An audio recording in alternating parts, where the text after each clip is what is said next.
गीता 18 के श्लोक नंबर 62 में भगवान स्वयं कह रहे हैं कि अर्जुन उस परमेश्वर की शरण में जा जिसकी कृपा से परम शांति व शाश्वत स्थान अर्थात सतलोक को प्राप्त होगा। वो परमेश्वर कौन है, कहां है, कैसा है, जानने के लिए कृपया अवश्य सुनिए जगत गुरु तत्वदर्शी संत रामपाल जी महाराज के अमृत वचन। गीता ज्ञानदाता 8वें अध्याय के 1 में अर्जुन ने प्रश्न किया कि आपने जो 7वें अध्याय के 29वें श्लोक में जिस तत्ब्रह्म की जानकारी दी है वो तत्ब्रह्म कौन है कि जिसको जानकर प्राणी केवल जरा और मरण से यानी बुढ़ापे के दुख और मृत्यु से छूटने का ही प्रयत्न करते हैं। तो वो किम तत्ब्रह्म जिसको जानने के बाद प्राणी यहाँ की किसी वस्तु की इच्छा नहीं करता। गीता ज्ञानदाता ने 8वें अध्याय के 3 श्लोक में कहा कि वो परम अक्षर ब्रह्म है। वो तो परम अक्षर ब्रह्म है, यानी गीता ज्ञानदाता से अन्य वो सुप्रीम पावर है। तो श्रीमद् भगवद गीता अध्याय नंबर 15 के श्लोक 1 से लेकर 4 में 16 और 17 में स्पष्ट किया हुआ है। इन पूरे ब्रह्मांड की एक सतिथि बताई है कि उल्टा लटका हुआ संसार रूपी वृक्ष है। ऊपर को जो जड़ है वो तो पूर्ण परमात्मा है, सबका धारण पोषण करने वाला वो परम अक्षर ब्रह्म है। और जमीन से जो बाहर दिखाई देता है वो तना, वो जड़ तो प्रोक्ष है, गुप्त है, हिडन है, छुपी हुई है। और बाहर जो दिखाई देता है वो वृक्ष कहलाता है। तो परमात्मा ने खुद आकर अपनी वाणी में बोला है अक्षर पुरुष एक पेड़ है और सरपुरुष यानी ज्योति निरंजन वाकी डार और तीनों देवा शाखा हैं, ये पात रूप संसार। और पेड़ जो जड़ है वो गुप्त है। तो जो जमीन से बाहर दिखाई देता तना उसको अक्षर पुरुष समझो, आगे उसके एक मोटी डार निकलती है उसको सरपुरुष समझो, उसके 3 शाखाएं हैं रजगुण ब्रह्मा सतगुण विष्णु तम गुण शिव जी रूपी ये शाखाएं समझो और पात रूप हम सब संसार समझो। तो वृक्ष का पालन कहाँ से होता है? मूल से, जड़ से। तो श्रीमद् भगवद गीता अध्याय नंबर 1 से लेकर 4 और 16 और 17 मंत्र में ये स्पष्ट किया गया है कि तत्वदर्शी संत की पहचान भी बताई है कि तत्वदर्शी संत वो होगा जो इस उल्टे लटके हुए संसार रूपी वृक्ष के सभी विभागों को भिन्न भिन्न बता देगा। ये पहले तो परमात्मा आए थे, तत्वदर्शी संत की भूमिका भी वही करके जाते हैं, इसलिए वो एक प्रसिद्ध कवि भी कहलाते हैं। लोकोक्तियों के माध्यम से, कविताओं के माध्यम से ज्ञान सुनाते हैं। तो उन्होंने 600 वर्ष पहले बताया था अक्षर पुरुष एक पेड़ है और सरपुरुष वाकी डार और तीनों देवा शाखा हैं, ये पात रूप संसार। अब वो जड़ कौन बताओगा? जड़ तो उन्होंने गुप्त छोड़ दी, इस दास को भेजा कि वो जड़ कौन है। वो कबीर साहब है, वो परम अक्षर ब्रह्म है, वो मूल। तो 15वें अध्याय के गीता जी के 1 से 4 का अर्थ है कि हे गीता ज्ञानदाता कहता है कि अर्जुन तत्वदर्शी संत की यह पहचान होगी कि उस संसार रूपी वृक्ष के सभी पार्ट्स को, सभी विभागों को, तना, डार, पत्ते, जड़ कौन है। तो जो बताता है सवेदवित वो तत्वदर्शी संत है। उसके पश्चात तत्वदर्शी संत की प्राप्ति के पश्चात परमेश्वर के उस परम पद की खोज करनी चाहिए जहां जाने के बाद साधक लौटकर कभी संसार में नहीं आते। और जिस परमेश्वर ने सारे ब्रह्मांडों की रचना की और केवल उसकी भक्ति करना, मेरी भी नहीं करना। यदि पूर्ण मोक्ष चाहता है, जहां जाने के बाद फिर लौट कर नहीं आते, वहां जाना चाहता है। और फिर 15वें अध्याय के 16 और 17 में बताया है कि 3 पुरुष हैं, सरपुरुष और अक्षर पुरुष। सरपुरुष तो ये ज्योति निरंजन काल है, अक्षर पुरुष उसका तना समझो जो 7 संग ब्रह्मांड का स्वामी है, और सरपुरुष केवल 21 ब्रह्मांड का स्वामी है। और उसके 3 शाखा हैं जो वृक्ष के, वो रजगुण ब्रह्मा सतगुण विष्णु तम गुण शिव जी रूपी समझो। और फिर बताया है 15वें अध्याय के 17वें श्लोक में कि उत्तम पुरुष है तू अन्य परमात्मा इति उदाहरते। उत्तम पुरुष तो कोई और है, जिसको भगवान कहते हैं, परमात्मा कहते हैं, वही तीनों लोकों में प्रवेश करके सबका धारण पोषण करता है। अव्यय ईश्वर है, वो अविनाशी परमेश्वर है। सबका धारण पोषण वही करता है, जैसे मूल से, जड़ से पूरे पेड़ की, वृक्ष की पोषण होता है, परवरिश होती है। तो यहाँ ये स्पष्ट किया है। और कई आपको भ्रमित कर देंगे कि गीता अध्याय नंबर 15 के श्लोक नंबर 18 में गीता ज्ञानदाता कहता है कि मैं लोक वेद में पुरुषोत्तम प्रसिद्ध हूँ। तो पुण्यात्माओं, वहाँ ये क्या कहता है कि मेरे अंतर्गत जितने भी प्राणी हैं 21 ब्रह्मांड में, इनसे मैं श्रेष्ठ हूँ, इनसे मजबूत हूँ, इनसे बलवान हूँ, ताकतवर हूँ, बुद्धिमान हूँ। इसलिए लोक वेद में इस दंत कथा के आधार से मैं पुरुषोत्तम प्रसिद्ध हूँ। आई एम नॉट पुरुषोत्तम, क्योंकि उसने तो 15वें अध्याय के 17वें श्लोक में स्पष्ट कर दिया कि पुरुषोत्तम तो कोई और है, उत्तम पुरुष है तू अन्य परमात्मा इति उदाहरत है। तो कहने का भाव ये है पुण्यात्माओं, एक तो दो परमात्मा से दोगे। गीता अध्याय नंबर 18 के श्लोक नंबर 62 में और 66 में गीता ज्ञानदाता स्वयं कहता कि अर्जुन तू सर्वभाव से उस परमेश्वर की शरण में जा, उस परमेश्वर की कृपा से ही तू परम शांति को और सनातन परम धाम को प्राप्त होगा। यानी परम शांति चाहिए और शाश्वत स्थान जहाँ जाने के बाद फिर लौटकर कभी संसार में नहीं आते वो चाहिए, तो उस परमेश्वर की शरण में जा। यानी गीता ज्ञानदाता से अन्य है। और फिर उसके विषय में बताया कि चौथे अध्याय के 32 और 34 मंत्र में स्पष्ट किया है कि वो परमात्मा अपने मुख कमल से आके एक ज्ञान देता है, वो तत्व ज्ञान है।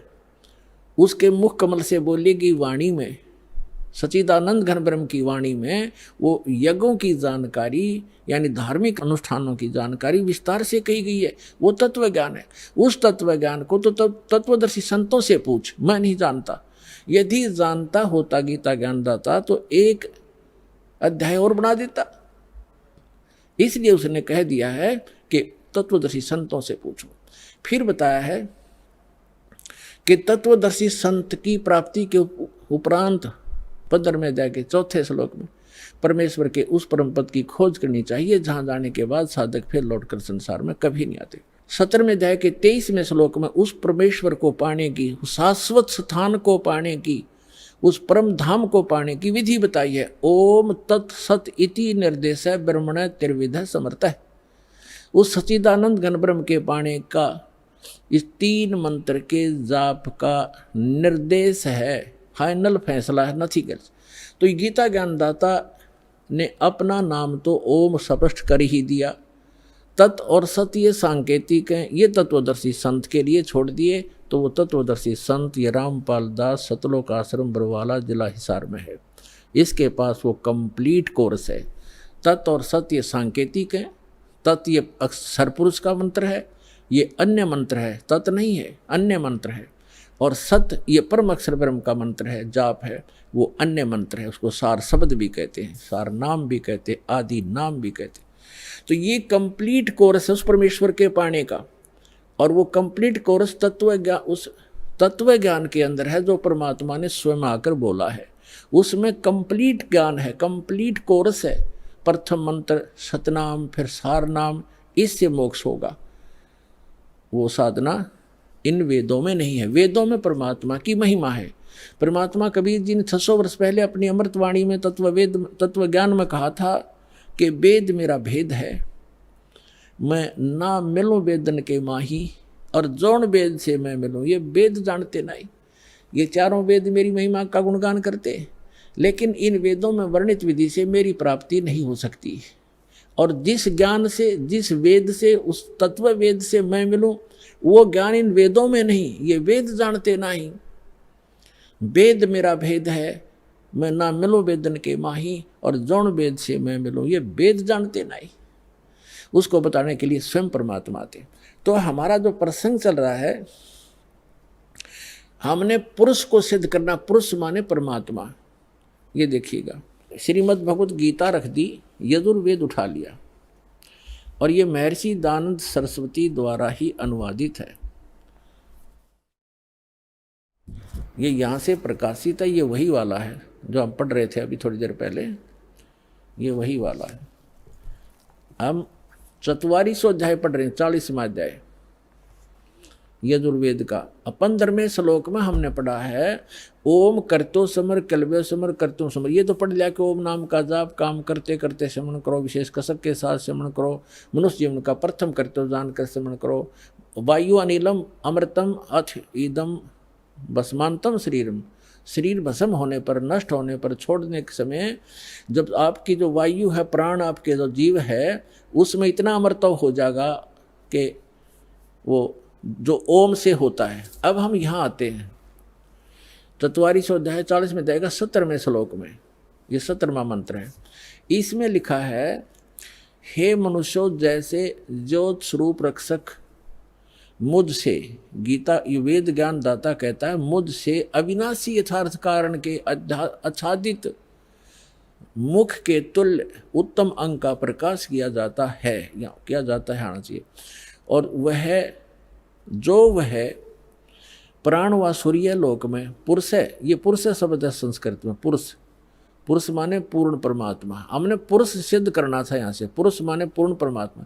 एक तो ये खुद कहता है कि मैं ज्ञान दे रहा हूँ, हे मनुष्य, क्योंकि ज्योत स्वरूपी रक्षक मुझसे, ये ज्योत स्वरूपित है काल, मुझसे जो अविनाशी यथार्थ कारण के आच्छादित मुख के तुल्य उत्तम अंग का प्रकाश किया जाता है, यानी ज्ञान दिया जा रहा है। जो वह वेद ज्ञान दाता कह रहा है कि जो वह प्राण व सूर्य मंडल में पूर्ण परमात्मा है, वह तो प्रोक्ष है, वह तो प्रोक्ष है, यहाँ है लिखना था।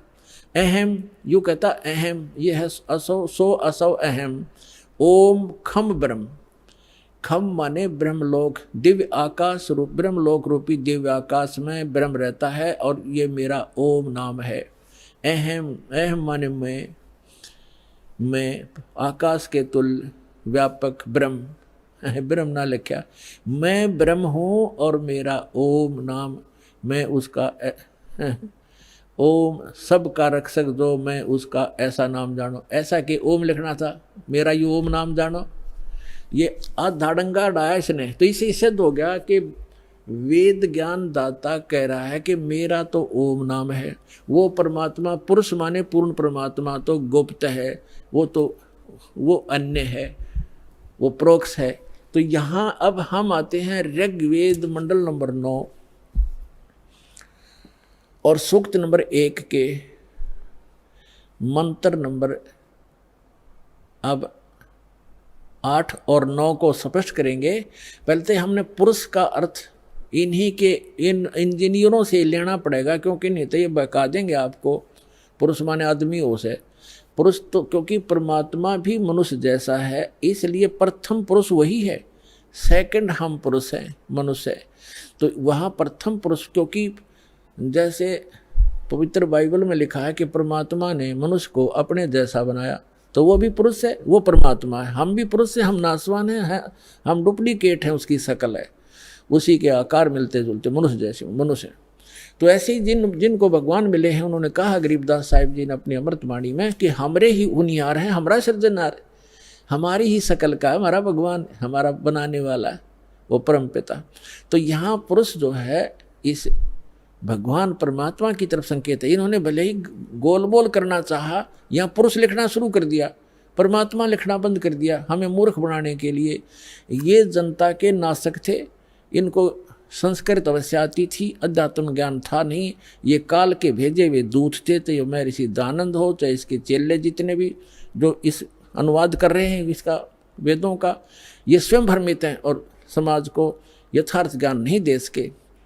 और चाहे आज तक के जितने ऋषि महर्षि हुए हैं, उनको यथार्थ ज्ञान नहीं था। केवल परमात्मा ने जिन महापुरुषों को अपना परिचय दिया, अपना साक्षात्कार करवाया, सचखंड लेकर के वापस छोड़ा, उन महापुरुषों को छोड़कर और किसी के पास अध्यात्म ज्ञान नहीं था। अब वो ज्ञान इस दास को दिया उस परम पिता ने, इसका लाभ उठाओ। अब देखो, अब हम आगे ऋग्वेद मंडल नंबर 9 सूक्त 1 और मंत्र नंबर ये 6 तक तो ये परमात्मा लिखते आगे, और 7 में इन्होंने पुरुष लिखना कर दिया। उस पुरुष को, उस परमात्मा को लिखना था, तब माने उस परमात्मा, उस पुरुष को लिख दिया। कोई बात है यार, यहाँ गड़बड़ कर दी। अब पुरुष माने परमात्मा, आपको पूर्ण परमात्मा, तो हम इसको पूर्ण परमात्मा बोलेंगे। उस पूर्ण परमात्मा को उग्र गतियाँ प्रेरणा करती हैं, यानी जब संसार में हाहाकार मच जाती है और अध्यात्म गुरु जो है अज्ञानी हो जाते हैं, उनका उद्देश्य केवल जनता को ठगना ही हो जाता है और हाहाकार मच जाती है, सब प्राणी दुखी हो जाते हैं, तो परमात्मा दुखी होता है, क्योंकि हम उनके बच्चे हैं, वो हमारा पिता है, तो अपने का दुख अपनों को ही होता है। तो फिर वो परमात्मा उन उग्र गतियों से प्रेरित होकर 600 वर्ष पहले परमात्मा आए थे, ऐसा ज्ञान बता गए थे, एकदम शांति हो गई थी समाज में जो अभी तक चल रही थी। कोई लूटा खसोटी नहीं थी, प्यार से रहते थे, कोई किसी की आत्मा दुखाते समय डरता था भगवान से, अब आग लगी है, सब पूरे विश्व में माया माया दिखाई देती है, ना कोई लाज रही, ना कोई शर्म रहा, ना भगवान का डर रहा। तो अब पुनः स्थापना करने के लिए उस शांति की और भक्ति की परमात्मा ने पहले से ही वचन बोल रखा था कि जब कलयुग 5500 वर्ष बीत जाएगा तब मैं अपना दास भेजूंगा, उसको पूर्ण ज्ञान दूंगा। वैसे तो भगवान ने कहा था मैं स्वयं आऊँगा 12वें पंथ में, गरीबदास वाले पंथ में। परमात्मा नहीं आए तो दास को भेज दिया, वो कंप्लीट स्पिरिचुअल नॉलेज और पूरी पावर देकर, उस परमात्मा ने अपनी पावर देकर।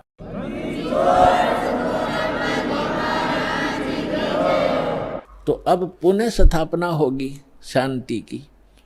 तो अब यहाँ क्या बताते हैं कि उस परमात्मा को यहाँ की उग्र गतियाँ यानी खतरनाक स्थिति प्रेरणा करती हैं, तब वो परमात्मा एक सुभर शरीर, सुंदर शरीर धारण करके यहाँ प्रकट होता है। जैसे 600 वर्ष पहले आए थे, उस समय भी पूरे अध्यात्म मार्ग में लूटे खसोट चल रही थी, ऊत भूत की पूजा होती थी, ये धरे ढके पर ला रखा था सबको। तो परमात्मा ने आके पुनः स्थापना की थी और 64 लाख से सो गए थे उस दानक के, जिसको धानक कहते थे, दुल्हा कहते थे। यदि वो परमात्मा ना होते आज से 600 वर्ष पहले भारत वर्ष के अंदर 64 लाख से सोना कोई बालकों का खेल नहीं है। और सबको परमात्मा ने भक्ति से चार्ज किया, उनको सुख दिया, उनके आने वाले बच्चे उनके घर में जन्म लिया, वो अच्छी आत्माएं हुई। तो अभी तक चल रहा था, हमारे समाज में शांति बनी हुई थी। अब ये 50 वर्ष से उरे उरे बिजली गिरती जा रही है और अब तो पूछो ही मत। हे भगवान, जहाँ देखे माया माया दिखाई देती है, कोई शराब पी रहा है, कोई मांस खा रहा है, सरेआम हो गया। और कैसा हाहाकार, कोई सुल्फा पी रहा है, कोई बीड़ी पी रहा है, पूरा मानव दूषित और वातावरण दूषित हो गया। तो अब इस भक्ति से पुनः स्थापना होगी भक्ति की और विश्व में शांति की, परमात्मा का वचन है, ये तो होगा ही होगा। तो अब देखो क्या लिखा है, वेद क्या बता रहे हैं परमात्मा के विषय में, देखिएगा। हम ऋग्वेद मंडल नंबर 9 सूक्त 1 मंत्र नंबर अब 8 पढ़ेंगे। उस पुरुष माने परमात्मा को उग्र गतियां यानी भयंकर स्थिति प्रेरणा करती हैं और भासमान शरीर को यानी सुंदर शरीर को वह पुरुष, वह परमात्मा प्राप्त होता है। और किस प्रकार होता है, अब यहाँ लिखा है कि जिसमें उस शरीर, वो परमात्मा 3 प्रकार से दूसरों का वारण यानी कल्याण करने के लिए मधुमेह शरीर मिलता है उस परमात्मा को। वो परमात्मा ये समझो 3 प्रकार दूसरों का पालन करने के लिए, धारण पोषण करने के लिए, कल्याण करने के लिए 3 प्रकार क्या शरीर धारण करते हैं, 3 प्रकार से। एक प्रकार का तो आपको बता दिया कि परमात्मा ऊपर रहते हैं, वहाँ उनके शरीर की शोभा मनुष्य दृश्य है, राजा के समान दिखाई देते हैं, सिर पे मुकुट है, छत्र है और तख्त पर बैठे हैं सिंहासन पर। और उनके एक रोमकूप में करोड़ सूर्य करोड़ चंद्रमा मिला दे ऐसी रोशनी है उस परमात्मा की एक रोमकूप की। बाकी शरीर की कितनी होगी अंदाजा लगाया जा सकता है। और फिर वो परमात्मा दूसरी स्थिति में जब आता है, एक नवजात शिशु का रूप धारण करता है, तो दूसरी स्थिति बताई जा रही है। देखिएगा ऋग्वेद मंडल नंबर 9 सूक्त 1 मंत्र अब 9 पढ़ेंगे हम, ये 9वां है। इसमें लिखा है कि अभी इमम अधन्या उत्सनंती धेनव, धेनो माने गाय, शिशु माने बालक रूपधारी, सो माने परमात्मा, इंद्राय पातवे। इसका अर्थ है इमम माने उस, सोम माने परमात्मा, पुरुष माने परमात्मा को, पुरुष माने परमात्मा, क्योंकि इन्होंने यहाँ सोम माने परमात्मा होता है। ये देखिए शुरू में इसी सूक्त के प्रथम मंत्र में सोम शब्द है। ऋग्वेद मंडल नंबर 9 सूक्त 1 मंत्र 1 में, इस 1 में ये सोम शब्द है। सोम, सोम माने परमात्मन। तो यहाँ अब हम यहाँ भी सोम लेंगे। ऋग्वेद मंडल नंबर 9 सूक्त 1 मंत्र 9 में सोम शब्द है। सोम, उस परमात्मन को, उस परमात्मन को, उस पर पुरुष को, परमात्मा को, जो शिशु रूप धारण करके आता है कुमार अवस्था में यानी बाल्य अवस्था में। अभी अधन्या, अधन्या माने अहिंसनीय लिख दिया इन्होंने। अध्य माने अभी माने पूर्ण रूप से, सब प्रकार से। अधन्या माने बिना धनाई, धेनो माने गौवे। हमारे यहाँ क्षेत्र में हरियाणा के अंदर जो गायें नए दूध नहीं होती, गर्भ धारण नहीं किया जिसने, उसको ये कहते हैं ये बिना धनाई है, अधन्या। क्योंकि ये कुछ शब्द हमारी लैंग्वेज में संस्कृत के, कुछ पंजाबी के, कुछ वैसे अन्य भाषाओं का भी समावेश है। जैसे अब इंग्लिश वर्ड भी गढ़े हो गए शब्द हमारी भाषा में, ऐसे पहले से हमारे कुछ शब्द मिले हुए हैं भाषा में। तो हम अधन्या माने बिना धनाई, अभी अधन्या पूर्ण रूप से यानी कंवारी, धेनो माने गौवे। उस परमात्मा की जो शिशु रूप धारण करके जब आता है, उनके परवरिश की लीला कंवारी गायों के द्वारा होती है, ये वेद बताते हैं। और वो किस परमात्मा की हुई है? श्री कृष्ण की का इतिहास आपके पास जीवनी है, श्री रामचंद्र की जीवनी आपके पास है, जिनको आप भगवान माना करते थे, या ब्रह्मा विष्णु महेश की दिखा दो इतिहास, उन्होंने ऐसे कुंवारी गाय का दूध पिया हो। तो who is God? Kabir is God. और कौन कबीर? जो काशी में आए थे, धानक दुल्हा। अब देखो हम ये पढ़ रहे हैं ऋग्वेद मंडल नंबर 9 सूक्त 1 मंत्र 9 में, उस परमेश्वर को शिशुम, जो शिशु रूप धारण करके आता है, अभी अधन्या, इसको हम पढ़ेंगे कंवारी, अभी अधन्या कंवारी, धेनो माने गौवे, गायें तृप्त करती हैं, उसका पालन करती हैं। पालन की लीला कंवारी गायों के द्वारा होती है। और ये किस परमात्मा की हुई? कबीर गौड की। आपको कबीर सागर से प्रमाणित कर दिया था।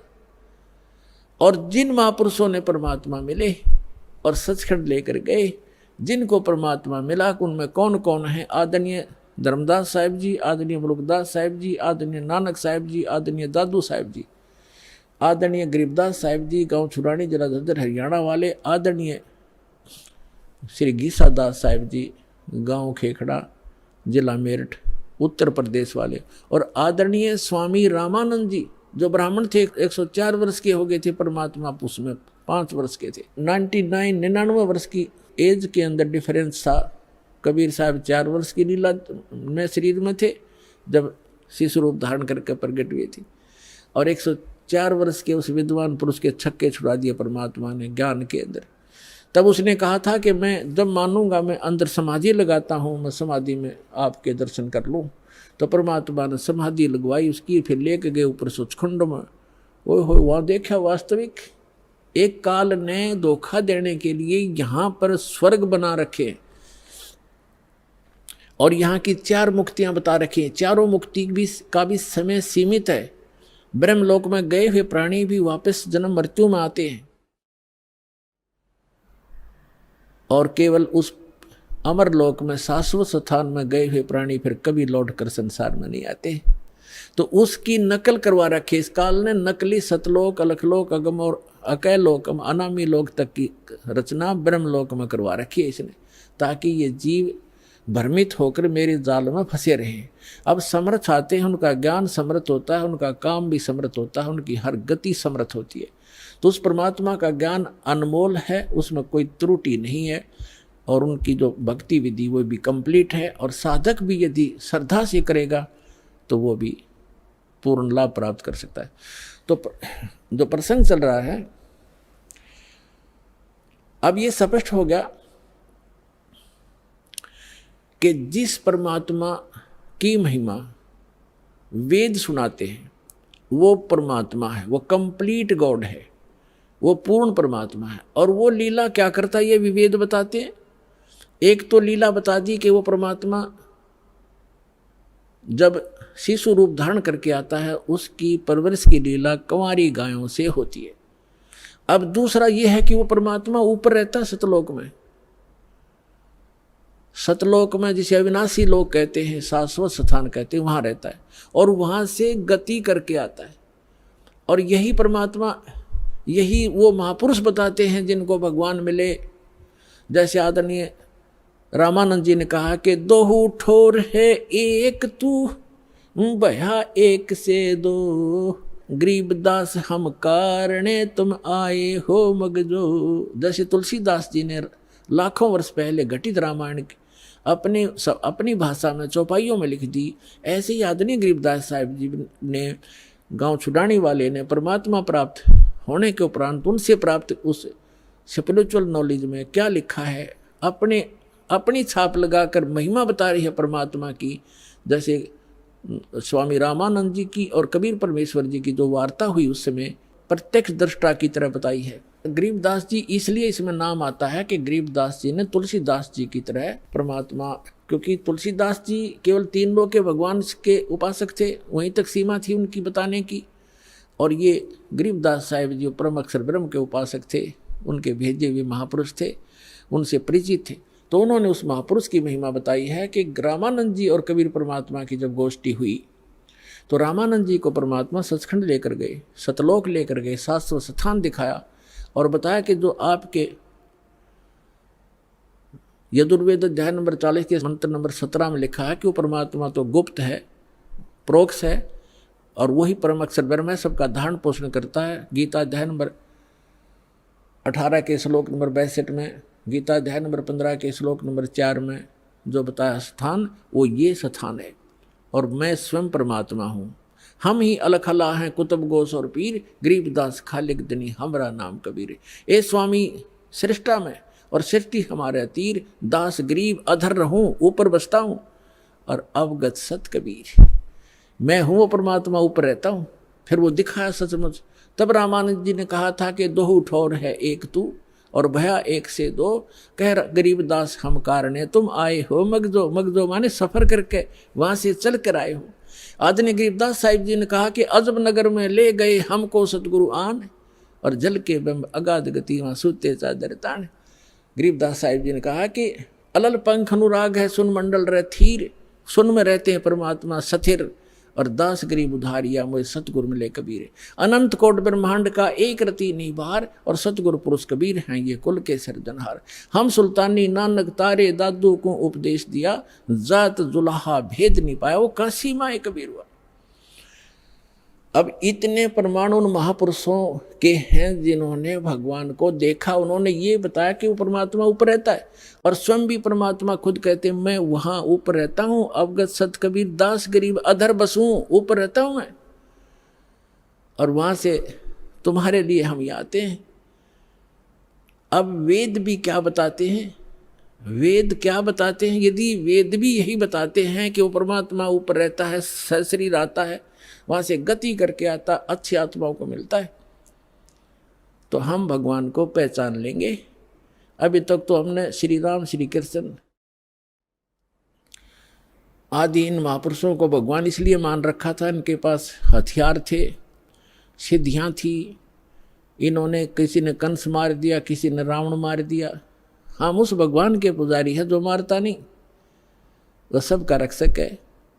कर्माधार पर छोड़ देता, जो जैसे करेगा वो भर लेगा, लेकिन वो मारता नहीं और मरता भी नहीं किसी से, उसको डर नहीं, हथियार रखता नहीं। इसलिए तो उस परमात्मा के पुजारी हैं जो कभी किसी को मारता नहीं। एक जुलाहा बनकर एक गरीब व्यक्ति की तरफ धारण पोषण, अपना पालन पोषण भी, निर्वाह भी स्वयं करते हैं।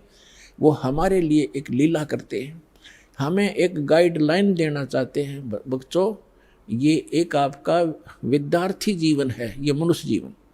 और जैसे जो विद्यार्थी मनुष्य विद्या काल में और बकवाद करता है, सिनेमा देखता है, बढ़िया पेंट पुंट गाड़ के हैं, और सैर सपट्टे को घूमता रहता है, बकवादें करता है, वो फेल हो जाता है।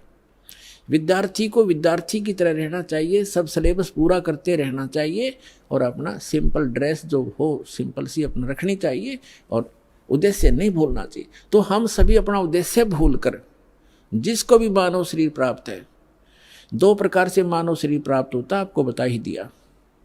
एक तो पूर्व जन्म के शुभ संस्कारों से मानव शरीर लगातार कई जन्म भी हो सकते हैं, और एक केवल 84 लाख योनियों को भोगने के बाद टर्न वाइज मिलता है, यानी नंबर पे वो एक मिलता ही मिलता है। तो उसी पर आज सत्संग उसी पर चल रहा है। अब लास्ट में इसका निष्कर्ष थोड़े ही शब्दों में निकाल देंगे। तो हमारा मूल उद्देश्य इस मनुष्य जीवन का क्या है? जैसे एक विद्यार्थी का विद्या प्राप्त करके, और जो उस यूनिवर्सिटी में, विद्यालय में जो वो मेहनत कर रहा है, स्टडी कर रहा है, उसका किया हुआ फल उसको फील्ड में मिलेगा। जैसे कोई डॉक्टरी कर रहा तो उसी सुविधा को वहीं खोजता रहा स्टडी काल में, टाइम में, विद्या काल में, तो बच्चा फेल हो जाएगा, उसको कुछ नहीं मिलने का। तो वो जो वहाँ जैसे इंजीनियरिंग कर रहा है बच्चा, तो इंजीनियरिंग जो करके उस अपने फील्ड में जाएगा, वो सुविधा वहाँ की किए हुए कि वहाँ मिलेगी उसको बाहर जा करके। तो आप जी मनुष्य जीवन प्राप्त प्राणी एक विद्यार्थी हो, और जो विद्यार्थी अपने दिग्भ्रष्ट हो गए हैं, उद्देश्य भूल चुके हैं, वो फिर बहुत दुखी होंगे। जैसे एक समय ये दास एक जूनियर इंजीनियर था, वहीं पर हमारे महकमे का कार्य भी चल रहा था और वहीं पर रोड का कार्य भी, B&R का कार्य चल रहा था। वहाँ एक व्यक्ति अपने बच्चों समेत, उसके बच्चे वहाँ मिट्टी में सो रहे थे, वहाँ वो टोकरियाँ मिट्टी डाल रहा था सड़क पर, और उसका सहपाठी था, वो वहाँ का एक्सियन बना हुआ था B&R का, बिल्डिंग एंड रोड्स का।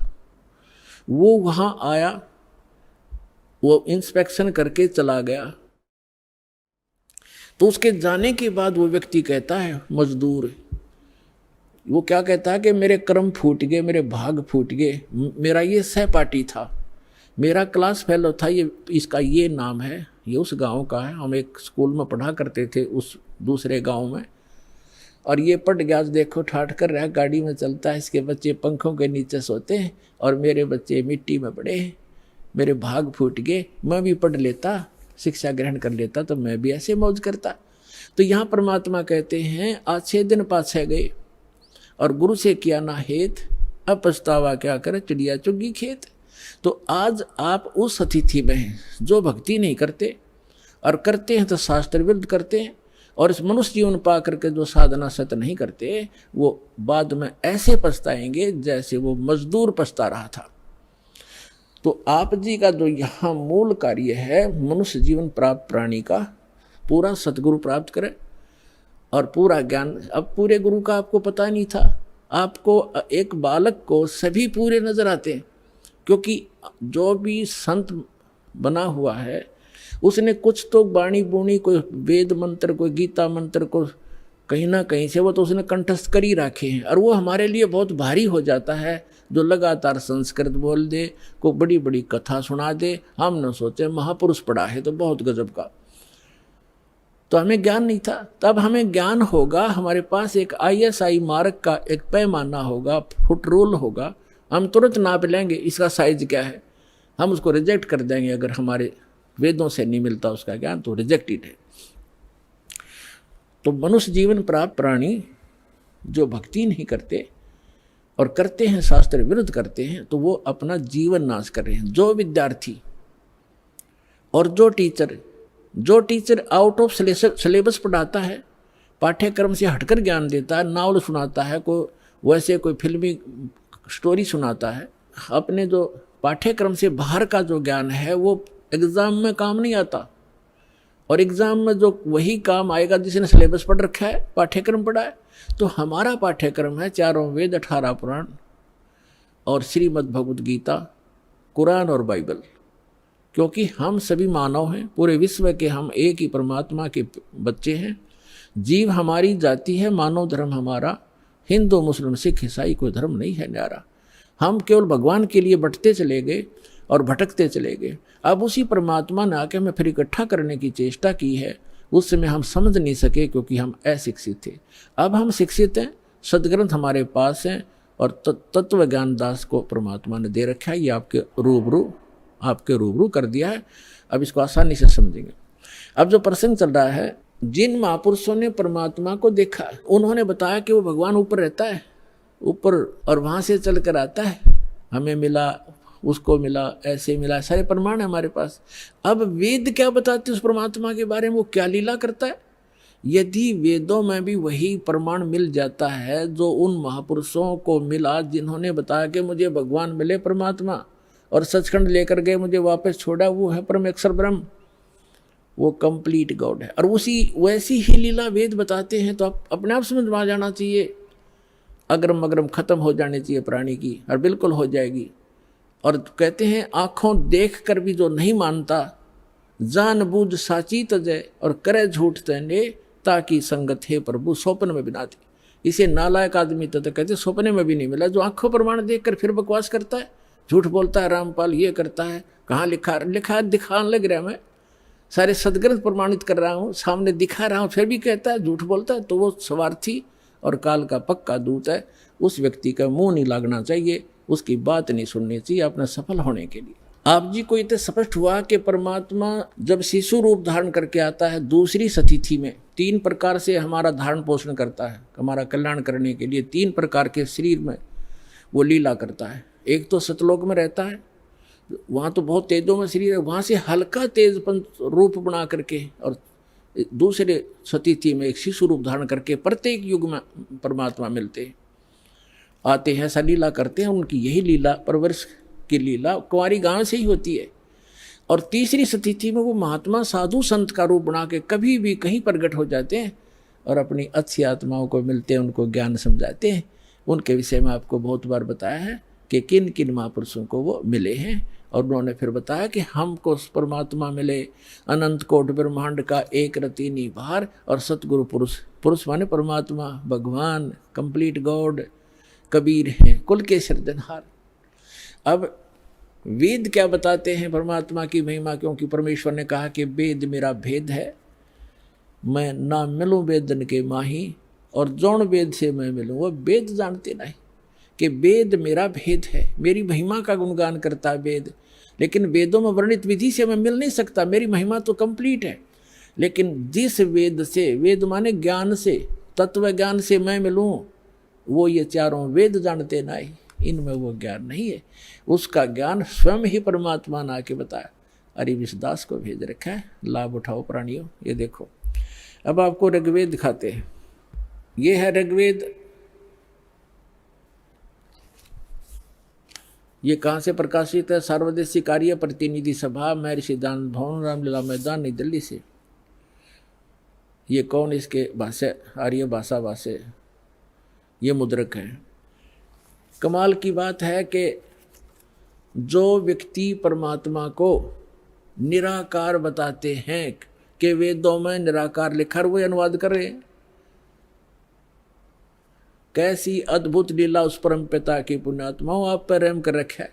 यदि इन वेदों में ये ना लिख रखा होता, अनुवाद नहीं कर रखा होता इन्हीं के द्वारा, तो ये कभी भी आपको ऊपर नहीं आने देते कि रामपाल दास साची कह रहा है। लेकिन वो तो अन्य प्रमाण बहुत से देता दास, और भगवान जो लीला करता वो करके दिखाते, प्रमाणित हो जाता। लेकिन और ज़्यादा समय लग जाता, ये भ्रमित करने वालों का दाव लगा रहता। अब इनका दाव कति समाप्त हो गया। इन्होंने अपने कर कमल से अनुवाद कर रखा। अनुवाद सही है, उनकी सोच गलत है, उनका अनुभव गलत है। महर्षि दानंद ने सत्यार प्रकाश नामक एक पुस्तक का निर्माण किया है, रचना की है। उसमें उन्होंने स्पष्ट लिखा है कि मैंने इस पुस्तक का निर्माण वेदोनुसार किया है, वेदों के प्रमाणों को हल्का सरल करके लिखा है। और उसमें स्पष्ट है कि वेदों के विपरीत ज्ञान है सारा। महर्षि दानंद और उसके सारे चेले परमात्मा को निराकार बताते हैं, उसका कोई स्थान नहीं है, वो एक देशीय नहीं है, एक स्थान पर नहीं रहता। और देख वेद क्या बताते हैं, वो एक देशीय है, भवनों के सब लोकों के ऊपर के स्थान पर रहता है और वहाँ विराजमान है, धूलोक के तीसरे पृष्ठ पर रहता है, एक देशीय है। तो ये महर्षि दानंद का कंप्लीटली अज्ञानी आदमी था पूर्ण रूप से, और उसी अज्ञान के आधार से उनके द्वारा भ्रमित आर्य समाज है। दास का उद्देश्य किसी की निंदा करना नहीं, केवल आपको सही दिशा देना उद्देश्य रखता हूँ कि आपके समझ में आया नहीं, ना इन ऋषि महर्षि इन ब्राह्मणों का समझ में आया, इस दास पर दया करी, इसका पूरा मानव समाज लाभ उठाओ, सबका कल्याण होगा। हमने किसी से द्वेष नहीं। ये देखो ऋग्वेद मंडल नंबर 9 सूक्त 86 और मंत्र नंबर 26 पढ़ेंगे। इसमें लिखा है कि यज्ञ करने वाले यजमानों के लिए परमात्मा, यज्ञ माने धार्मिक अनुष्ठान, करने वाले यजमान माने भक्त, साधना करने वाले साधकों के लिए परमात्मा सब रास्तों को सुगम करता हुआ उनके विघ्नों यानी संकटों को मर्दन करता है, नष्ट करता है, उनको पवित्र करता हुआ और अपने रूप को सरल करता हुआ, क्योंकि सतलोक में परमात्मा का रूप आपको बताया दास ने कि बहुत तेजो में है। अगर वो एज इट इज आ जावे यहाँ पर उसी तेजो युक्त शरीर से, जिसके एक रोमकूप में करोड़ सूर्य करोड़ चंद्रमा मिला दे, इतनी रोशनी तो हमारी चरम दृष्टि नहीं दे सकती। हम तो एक सूर्य को नहीं देख सकते, और वो तो करोड़ों सूर्य एक रोमकूप में इतना प्रकाश इतनी चंद्रमा मिला दे। तो इसलिए परमात्मा अपने रूप को सरल करके आते हैं। जैसे एक कक्ष में, कमरे में 1000 वाट का ट्यूब है, 500 की है, 100 की है और एक 0 की भी है, या 10 वोल्टेज की है। सब बंद करके एक 10 वाट की चालू कर दी या 5 वाट की, तो जितना आवश्यक प्रकाश उससे है वो हो गया, बाकी वो है विद्यमान, लेकिन वो प्रकाश ऑफ कर लिया। ऐसे वो परमात्मा का जो शरीर है इतना नूरी है, उसको कम करने के लिए वो अपने उस ऐसे स्विच ऑफ करके ओनली सिंपल सा प्रकाश युक्त शरीर यहाँ रख लेते। तो उसका प्रमाण यहाँ देखिएगा, ये पढ़ रहे हैं ऋग्वेद मंडल नंबर 9 सूक्त 86 मंत्र 26 पढ़ रहे हैं, 86 का 26। अपने रूप को सरल करता हुआ, अपने रूप को, शरीर अपने रूप को, सकल को सरल करता हुआ वह कांति में परमात्मा। ये देखो इन्होंने यहाँ गड़बड़ी कर दी। ये देखो यह है कबीर, हम कबीर बोले हैं, बै बोला हम कबीर, वेदों को वेद बोलते हैं, तो यहाँ कबीर, हम इस यू कबीर लिखा कबीर। इस रे को इन्होंने संधि छेद करके अपसर्ग लगा दिया, अपसर्ग लगा के इसका अर्थ कर दिया, कवि का अर्थ कर दिया सर्वज्ञ। कवि कोई सर्वज्ञ नहीं होता, ना आज तक होया है, परमात्मा ही सर्वज्ञ होता। यहाँ अर्थ नहीं करना चाहिए था, अर्थ करके अनर्थ किया इन्होंने। यदि कहीं किसी काव्यकार की महिमा वर्णित हो और वहाँ कवि शब्द हो तो वहाँ अर्थ किया जा सकता, काव्यकार कर दे, सर्वज्ञ वहाँ भी नहीं किया जा सकता। तो यहाँ कबीर देव लिखना था। आपको प्रमाण दिखाते हैं, जैसे ये एक पुस्तक है यजुर्वेद, इस पर ऊपर रे लगा हुआ है। अब इसी में प्रमाण दिखाते हैं आपको। ये देखिएगा, ये यजुर्वेद है, ये महर्षि दानंद द्वारा ही इसका अनुवाद है।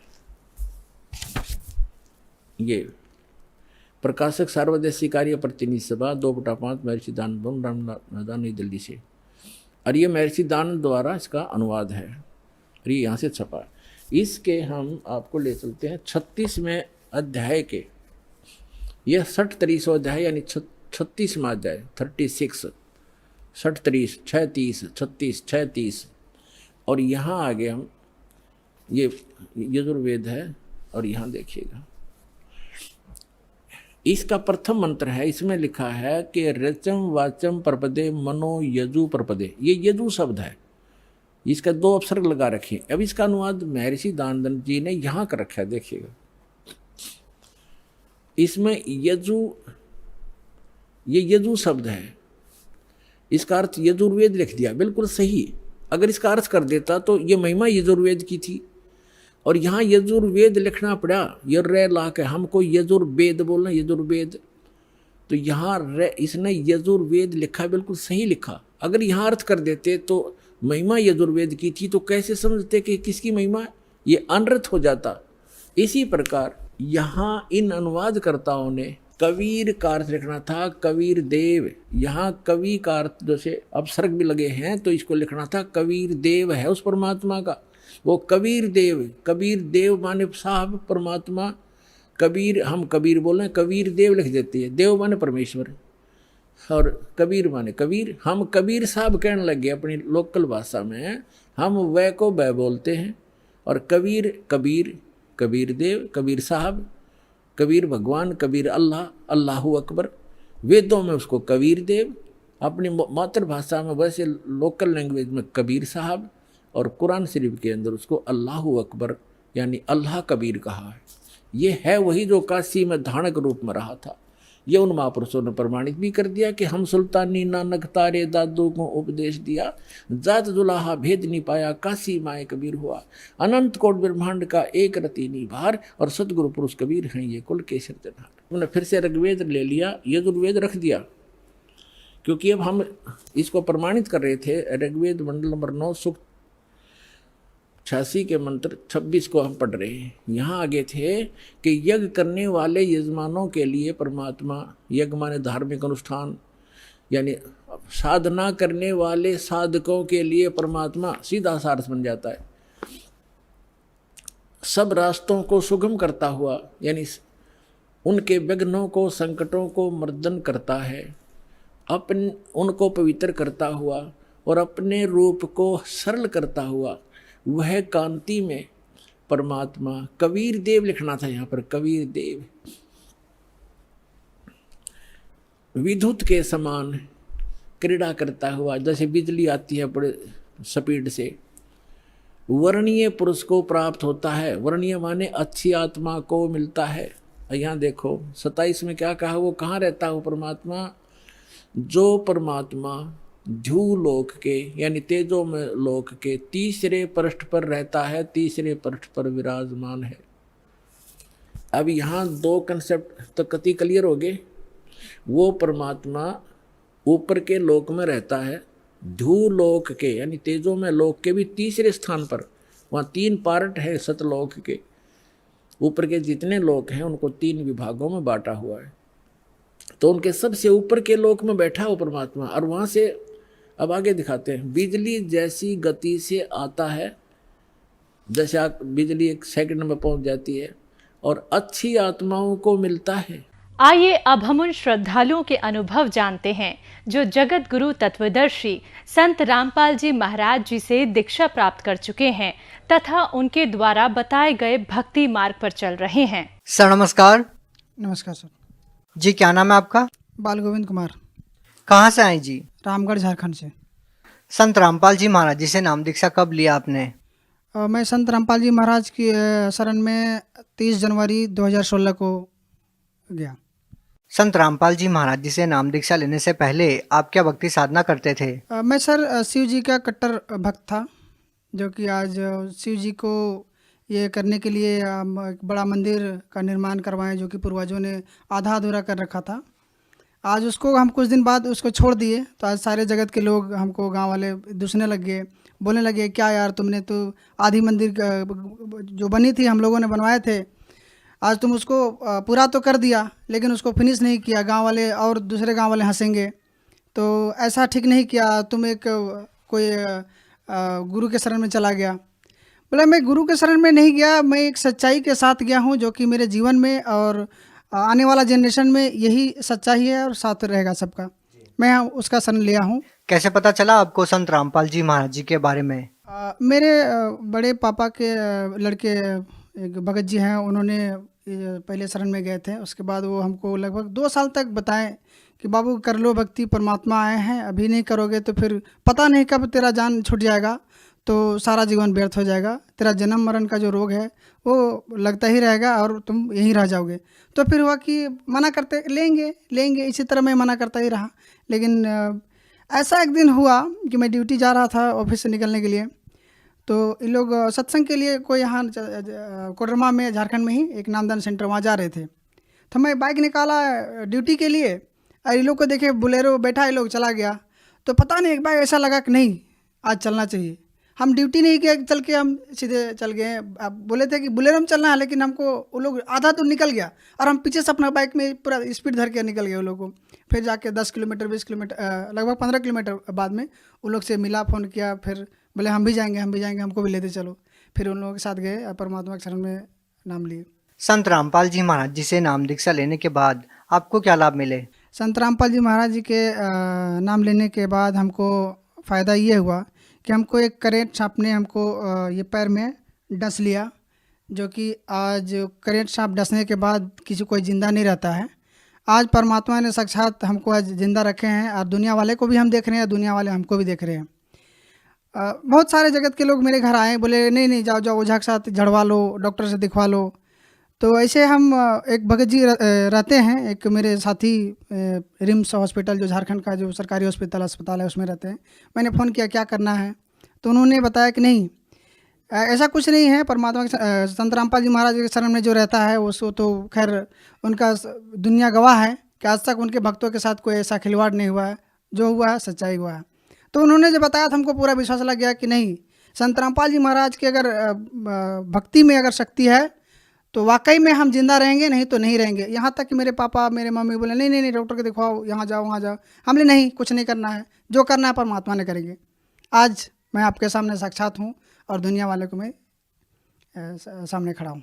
और क्या लाभ मिले सर? सर एक बार मेरे बच्चे की लमसम 3 साल का है मेरा बच्चा, वो छत से पहले तल्ले की बिल्डिंग से नीचे गिरा, जबकि सीमेंटेड नीचे फर्श था, उसमें ये माथा का बल से वो नीचे गिरा और हम उसको माथा ऐसे करके देखे तो यहाँ पे पूरा उसका गड्ढे गड्ढे निशान, खून जम गए थे। लेकिन आज संत रामपाल जी महाराज जी के शरण में रहते हुए आज मेरे बच्चा का बाल बांका नहीं हुआ है। आज मेरा बच्चा स्वस्थ है, मस्त है, आज आराम से पढ़ लिख रहा है और बिल्कुल बढ़िया। और साथ ही साथ एक बार ऐसा हुआ कि तो मैं गाड़ी ड्राइव कर रहा था, अचानक पीछे का चक्का ब्लास्ट किया और हमको पता ही नहीं चला कि क्या, हर एक पोल था उसमें हमको लगा कि आप गाड़ी सीधे जाके इंजन टकराएगी पोल से, लेकिन ऐसा हुआ कि सीधे पोल के बीचों बीच में जा रहे हैं और 10 कदम है और गाड़ी 60 की स्पीड में, लेकिन सीधे गाड़ी उठ के जाती है बाएं साइड में और गाड़ी ऐसे हो जाती है और गाड़ी का भी खरोंच नहीं आता, हम ना किसी को चोट पहुंचाते हैं और मेरा गाड़ी जैसे तैसे है। आज हम भी सुरक्षित हैं और 5 भक्त मेरे गाड़ी में थे। गाड़ी में लगभग 3 टन की लोड की हुई थी, वो भी स्वस्थ है, सब कुछ ठीक है और हम आज ठीक है, गाड़ी में भी कुछ नहीं हुआ, हमको भी कुछ नहीं हुआ। तो संत रामपाल जी महाराज की शरण में तो खैर दुनिया जानता है और सब सारे भक्तों ने ये बता भी दिए हैं कि परमात्मा की भक्ति में ही ये शक्ति है जो कि ये कर सकता है, अदरवाइज और कोई नहीं। और सर मेरे घर में प्रेत बाधा रहते थे। एक बार तो ऐसा हुआ थी कोई ओझा भगत मेरे घर में लाए हुए थे और ऐसे ही बाता बाती में कोई बकरे काटना है तो उसको लेके हमको चंदा मांग रहे थे, वही भाई लोग, बड़े मेरे पापा के भाई लोग। तो बोल दिया कि नहीं, हम चंदा नहीं देंगे, सबूत पूजा हम नहीं करेंगे। तो वो लोग मेरे पापा को काटने में तुल गए कि आज चाहे तो बकरा काटेंगे या फिर तुम्हें काटेंगे, क्यों नहीं देगा, जब तुम 3 भाग है इसका तो 1 भाग तुमको देना पड़ेगा। मेरे पापा शायद मना कर दिए कि मेरा नहीं काटना है और हम भी पापा को बोल दिए हम लोग नहीं देंगे। तो बोले नहीं, आज चाहे तो हम बकरा काटें या फिर तुम्हें काटेंगे। लेकिन इतना तो है कि मालिक की दया से आज वो है, फ़ायदा मिला। सर जो आप बोल रहे थे कि प्रेत बाधा की जो समस्या थी आपके घर के अंदर, क्या वो प्रेत बाधा आपकी ठीक हुई? बिल्कुल ठीक हो गई।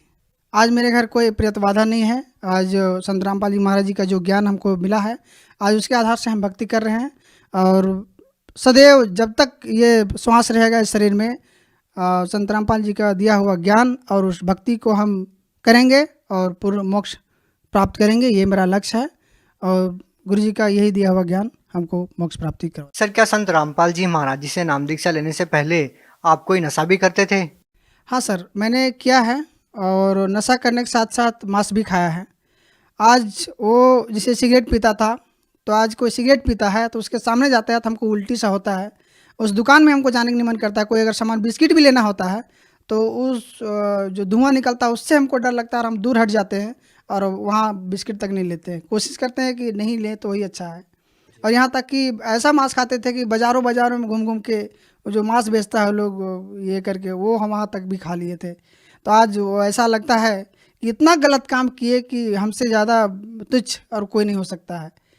तो इसीलिए कि हम चाहते हैं कि जो संत रामपाल जी महाराज जी का जो भक्ति है, इस भक्ति में ऐसा है कि ना अपने आप कष्ट में रहोगे ना किसी दूसरे को कष्ट दोगे।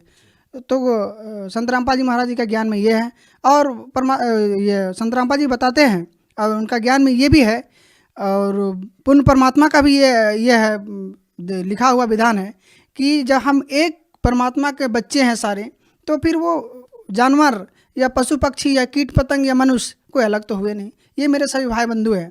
तो हम किसी को अगर कष्ट देंगे तो पूर्ण परमात्मा का विधान है कि हमें भी कष्ट होगा। सर संत रामपाल जी महाराज जी से नाम दीक्षा लेने के बाद आपको और क्या लाभ मिले? और सर मेरे को लाभ मिला कि आध्यात्मिक ज्ञान जो मिला आज वो सबसे दुनिया से हटके है और मैं ये चीज़ सारे जगहों में बताता हूँ कि ये ज्ञान सर्वोपरि है। इसको आज मेरे सारे जो संबंधी है या फिर दोस्त यार है मेरे जनरेशन के, उसको बताता हूँ कि चलो यार जो संत रामपाल जी महाराज जी ने एक ऐसा ज्ञान बता रहे हैं जो दुनिया को दिखाने वाला है और बताने वाला है, तो इसको भक्ति करो और अपने को जाओ भी पूर्ण परमात्मा के शरण में और पूरे परिवार को, सारे रिश्तेदार को, संबंधी को ये बताओ कि भक्ति विधि शास्त्र अनुकूल ये है और यही करना चाहिए। सर आप लोग झारखंड में रहते हैं और संत रामपाल जी महाराज जी से जुड़े हुए हैं, तो क्या आपको नहीं लगता कि किसी और संत से भी आप नाम दीक्षा ले सकते थे, संत रामपाल जी महाराज जी से ही जुड़े इतनी दूर? सर, संत रामपाल जी महाराज जी का जो जाने की बात हुआ कि हम लोग जाते हैं दिल्ली या हरियाणा या कहीं भी जाते हैं, तो जाने का तो बाद की बात है। पहले तो संत रामपाल जी महाराज मेरे हृदय में है, बसे हुए हैं। और आश्रम की बात रही तो आज झारखंड में आज 10 आश्रम खुल गए हैं और संत रामपाल जी महाराज जी का सत्संग चलता है। तो ऐसा कुछ नहीं है, हम लोग ये करते हैं। लेकिन साथ में ये भी है कि मेरे गांव वाले बोलते हैं कि आप लोग वहाँ जाते हो आश्रम, पैसा मिलता है इसलिए जाते हैं। एक आध दो लोग हम लोग बोल दिया है, हमने ऐसा कुछ नहीं है। जो संत रामपाल जी महाराज जी की भक्ति विधि है, मैं उसको जानने के लिए जाता हूँ, या कि पैसा हमको मिलता है इसलिए नहीं जाता हूँ, है ना। वहाँ पैसा नहीं, हमको लगा के जाना पड़ता है, क्योंकि कोई भी ज्ञान किसी स्कूल में जाना पड़ता है तो आपको पैसे लगा के उस स्कूल तक पहुँचना पड़ेगा, तभी आपको ज्ञान मिलेगा। इसका मतलब संत रामपाल जी महाराज जी के आश्रम में पैसे लिए जाते हैं नाम दीक्षा के लिए, या फिर किसी और प्रकार की फीस ली जाती है आश्रम में? खाने का तो छोड़िए, और गुरु संतों जैसे जय गुरुदेव में है कि और सारे गुरुओं में देखते हैं कि आगे बैठने वालों को अलग पैसा लेता है, या फिर जो ओढ़ने के लिए, ठंडा में ओढ़ने के लिए उसको रजा देता है, उसका 20 रुपये या 50 रुपये देना पड़ता है। खाना के लिए भोजन का पैसा देना पड़ता है। यहाँ तो गुरु जी संत रामपाल जी महाराज जी के यहाँ देखते हैं आश्रम में कि सारे भक्तों का ऐसा भंडारा लगा हुआ है कि लगता है कि अब लोग देखते हैं, चाहते देखते कि इतना भंडारा का पैसा आता कहाँ से होगा इन लोगों के पास। लेकिन देखिए आज गुरु जी संत रामपाल जी महाराज जी का दया है कि आज सारे भक्तों का भंडारा हो रहा है और किसी से 1 रुपया लिया नहीं जाता है। यहाँ तक कि उनको 10 रुपया मदद दिया जाता है, लेकिन लिया नहीं जाता है। भगत समाज को आप क्या संदेश देना चाहेंगे? भगत समाज को तो संदेश नहीं, मैं आग्रह नम्र निवेदन करना चाहता हूँ कि संत रामपाल जी ने जो अभी ज्ञान दे रहे हैं वो शास्त्र अनुकूल साधना है और शास्त्र विधि साधना है। सबको हम अपने मिला के भी देखें हैं। हम भगवत गीता जी भी जो अलग से मिलता है वो भी पढ़े हैं, और संत रामपाल जी का जो लिखा हुआ जो गीता तेरा ज्ञान अमृत है या भी कोई भी है, उसको हम निकाल कर देखें तो सेम लिखा हुआ है। लेकिन जो उनका अर्थ है, हम श्लोक मिला के देखें, जो श्लोक भगवत गीता जी में लिखा वो श्लोक यही लिखा है, लेकिन उसका अर्थ में देखें तो फर्क आया। और वो अर्थ से अब हमको समझ में आया कि गीता जी का जो अर्थ है वो ये है, ये नहीं है। हमको ये फर्क आया। आपने कैसे पता किया कि कौन सा अर्थ सही है? सर, जो शब्दार्थ होते हैं उनसे आप फर्क कर सकते हैं। ये तो सिंपली कोई भी अगर पढ़ लिया है तो शब्दार्थ, जैसे हिंदी इंटू इंग्लिश है, इसी तरह से संस्कृत टू हिंदी है, वो तो कोई भी आजकल 10th क्लास पढ़ लो तो शब्दार्थ करना जान जाता है। आज उसे इंग्लिश का पूरा ट्रांसलेट कर लेता है लोग शब्दार्थ के वही से। तो हम भी उसी तरह से मिला के देखें और सही में वो सही चीज़ है। संत रामपाल जी महाराज जी सही अर्थ कर रहे हैं। बिल्कुल, संत रामपाल जी महाराज एकदम बिल्कुल सही अर्थ कर रहे हैं और सही बता दिए दुनिया को कि यही अर्थ है। और लोग इस ज्ञान को जब समझ के उमड़ के जा रहे हैं तो हमको और लगा कि नहीं, बिल्कुल सही। एक आदमी पूर्वक हो सकता है, 4 आदमी अनपढ़ हो सकता है, हजारों हजार ऐसे थोड़े। डॉक्टर को देखें, MBBS डॉक्टर संत रामपाल जी महाराज के शरण में, इंजीनियर है वो शरण में है। ऐसा थोड़े ना कि जो हम देखें संस्कृत का जो ये है, ग्रेजुएशन किया हुआ संस्कृत से, उसको भी देखें, उन्होंने डबल MA किया हुआ, वो देखें कि संत रामपाल जी महाराज संस्कृत से MA किया हुआ। तो ठीक है, हम अनपढ़ हैं और कोई अनपढ़ है, वो आदमी अनपढ़ नहीं था, ठीक है, उसको पैसा दिया होगा, एक आदमी को पैसा देगा, हजारों आदमी को पैसा कोई नहीं दे सकता। तो ये है। जो लोग संत रामपाल जी महाराज जी से जुड़ना चाहते हैं वो लोग कैसे जुड़ सकते हैं? संत रामपाल जी महाराज जी से जुड़ने के लिए जो सोशल मीडिया का जो चैनल है, यूट्यूब है, फेसबुक है या ट्विटर है, कहीं से भी आप देख के, या फिर टीवी में जो सत्संग विभिन्न चैनलों में आता है उसके नीचे पीली पट्टी चलती है, वहाँ पे नंबर दिया हुआ रहता है। आप उससे नज़दीकी जो सेंटर होता है उसमें आप फ़ोन करो, पता लगाओ, आपको एकदम तुरंत नज़दीकी सेंटर बताया जाएगा। आप वहाँ जाके नाम दीक्षा ले सकते हैं और भक्ति कर सकते हैं। बहुत बहुत धन्यवाद। अच्छा है।